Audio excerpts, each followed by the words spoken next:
So, Elizabeth Warren, I've been pretty pleasantly surprised by the way she's running her campaign because it's very evident that she's going out of her way to run a very issue-oriented campaign, and her slogan is, "I've got a plan for that." So what that tells me is that she's trying to demonstrate to voters that she is attentive to their policy-specific concerns. If you run a campaign based on policy, then I think that's really going to help you out. And it shows because she is rising in the polls.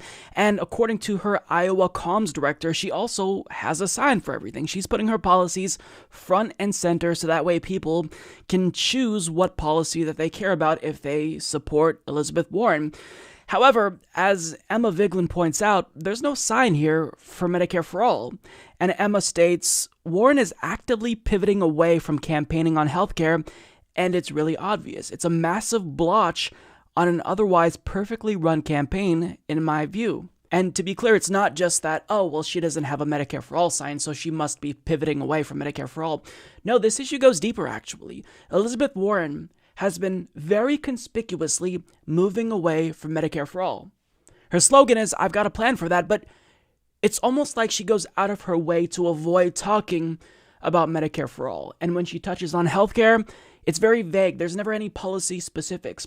And to give you an example of that, when she did her CNN town hall, she was asked about her support for Bernie Sanders' Medicare for All bill, and watch how quickly she ran away from that. You are a co-sponsor of Senator Bernie Sanders' Medicare for All bill, and I understand there are a lot of different paths to universal coverage, but his bill that you've co-sponsored would essentially eliminate private insurance. Is that something you could support? He's got a runway for that. I think we get everybody together, and that's what it is. We'll decide. I've also co-sponsored other bills, including expanding Medicaid is another approach that we use. But what's really important to me about this is we never lose sight of what the center is, because the center is about making sure that every single person in this country gets the coverage they need and that it's at a price that they can afford. We start with our values, we'll get to the right place. So make no mistake about it, what you saw there was Elizabeth Warren running away from her support of Medicare for All. Well, you supported Bernie Sanders' Medicare for All bill, yeah, but I also support these other ideas. Now that's incredibly startling to me because when you go back to 2017 when she co-sponsored Bernie Sanders' Medicare for All bill and she spoke out about Medicare for All and she gave this really passionate defense, it assured me that even if she has some flaws as a politician, even if she let us down from time to time, she still has the right ideas and she's fighting for what we all want, which is Medicare for All. However, for whatever reason, since she launched her campaign, she's just going out of her way to avoid even mentioning Medicare for All. And when you go to her website, there's not even a healthcare section available. And for someone who has a plan for everything, I just don't get this. Why would you do something like this and not expect us to notice? Now, this isn't me trying to release an attack video on Elizabeth Warren. This is me saying, what gives? What's happening? And I'm not the only one who has noticed this, because when you go to Jacobin writer Tim Higginbotham, he talks about how she really has gone out of her way to avoid this issue. And he writes about how at town halls, she really refuses to touch this issue. He states Warren had several opportunities in the town hall to address the healthcare crisis. Instead, she avoided the topic almost entirely, even when discussing issues directly related to healthcare, like repealing the Hyde Amendment and improving access to hearing aids. She neglected to propose a comprehensive policy solution. Unfortunately, this was not a simple case of forgetfulness. In fact, it continues a disturbing trend with the Warren campaign. Check her website. In a long and thorough issues page full of bold plans to alleviate American suffering, Warren makes no mention of healthcare. View her campaign materials. Warren has yard signs dedicated to several of her major policy proposals, but not a single one about healthcare. Follow her campaign appearances. You'll hear the usual platitudes. Healthcare is a human right, everyone deserves access to care, but you won't hear her endorse a specific policy.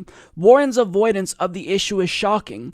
Healthcare repeatedly polls as the most important issue for voters. 80% told Gallup recently it's extremely or very important to their vote. This is no surprise, as nearly 30 million Americans lack health insurance, and those who have it face prohibitive out-of-pocket costs and the ever-present fear that their employer will throw them off their plan. The system is a colossal mess, and Americans are desperate for a solution.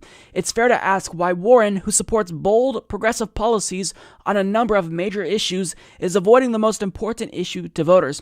It could be a reluctance to attach herself to a rival candidate's signature policy, or it could be a way to avoid conflict with the powerful healthcare corporations in her home state of Massachusetts. Either way, it meshes well with a years-long effort by Democrats to blur the meaning of Medicare for All by gesturing goodwill towards single-payer advocates while attempting to redefine the phrase and apply it to public option proposals that preserve the private insurance industry. By following this playbook, Warren is actively supporting the corporate effort to kill the growing Medicare for All movement. Warren's supporters shouldn't tolerate this, and I co-sign that 100%.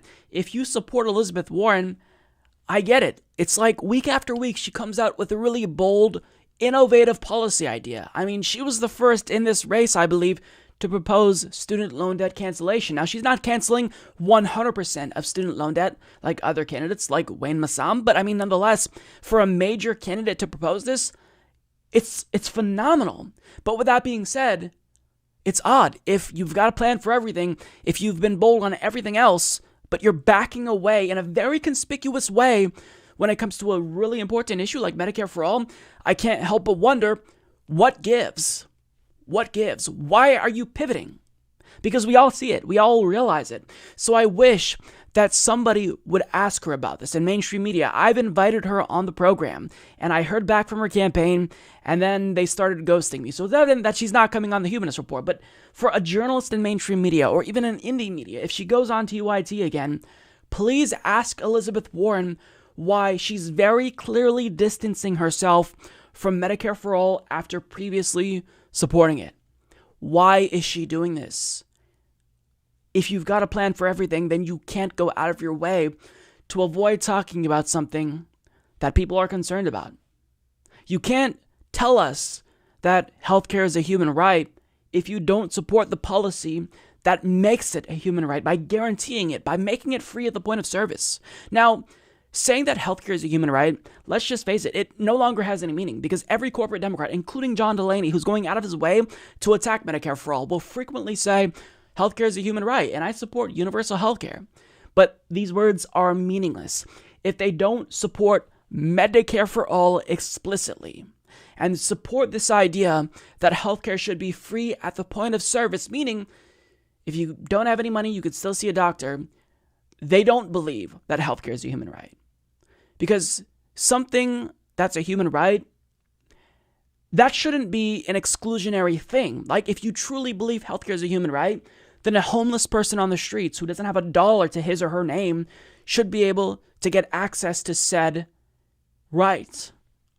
So I really, really hope that Elizabeth Warren reverses course because she's gaining in the polls. So as you become a prominent contender in this 2020 field and purport to represent the progressive community, you can't leave out Medicare for All. This is one of our most important issues. So to leave this out, it's just incredibly puzzling to me and infuriating. So for the love of God, if anybody is able to ask Elizabeth Warren a question, ask her why she is pivoting away from Medicare for All after previously supporting it. Because this is a troubling sign of what's to come. If she's elected president, what else is she going to pivot away from? If she's going to pivot away from something as important as Medicare for All, what else is she going to pivot away from? We should expect and demand better from politicians who claim to be progressive. And Elizabeth Warren is no exception. I also criticize Bernie Sanders where it's warranted. So I'm not going to withhold criticism when it comes to Elizabeth Warren. If you're going to claim to be progressive, then you've got to walk the walk. And the fact that you refuse to talk about Medicare for All is incredibly troubling. So she's got to give us an explanation. Because when you're running a great campaign and you've got a policy for pretty much everything, to exclude healthcare doesn't make any sense. And she's got to explain herself here. Subscribe if you like this video, folks. Mike's tremendous. and he's doing a really, really good job. Many people are telling me about how wonderful the Humanist Report is. Bigly,